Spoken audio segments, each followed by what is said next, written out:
Hey guys, I'm going to use this 2008 Mazda 6 to show you how to replace the brake light switch. I'm also going to show you where you can find the fuse that provides power for the operation of the brake lights. That fuse is going to be underneath the hood, under this cover here. You can use this fuse puller here to pull it out. And the fuse in question is going to be this 20 amp fuse.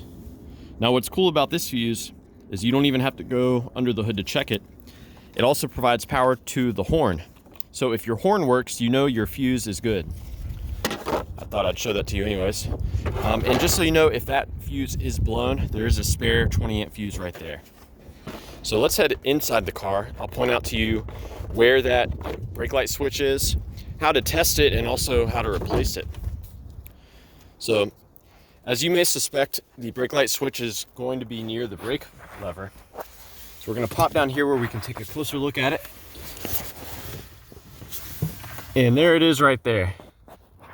So this is actually quite easy to replace.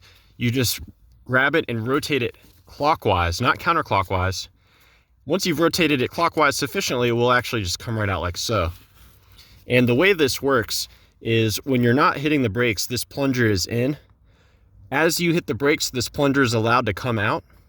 And when it comes out far enough, it will connect the green-white wire with the green-yellow wire, resulting in your brake lights coming on.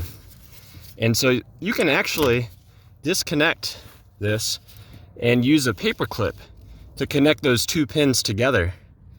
And that should result in your brake lights coming on. So that's one way you can test this out without actually paying for a new part. Basically, if you connect those two pins together and your brake lights don't work, then you know that your problem is not with the switch. So I'll show you how to reinstall it as well, real simple. It's just a reverse of removal. You throw it in there and then you rotate it counterclockwise to lock it.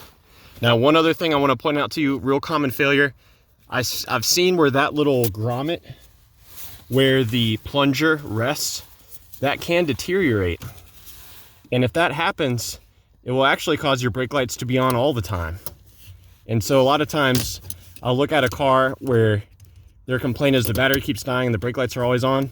I'll get in the car, I'll look at the floorboard, and I'll see the remains of that little grommet. So I'll see some pulverized like brown plastic laying down there. And then I already know what the problem is. So you can just get a new one of these and install it. But yeah, I hope this info was helpful for you guys. Please be sure to let me know if you have any questions, or more importantly, if you have any advice about troubleshooting the brakes on your Mazda 6.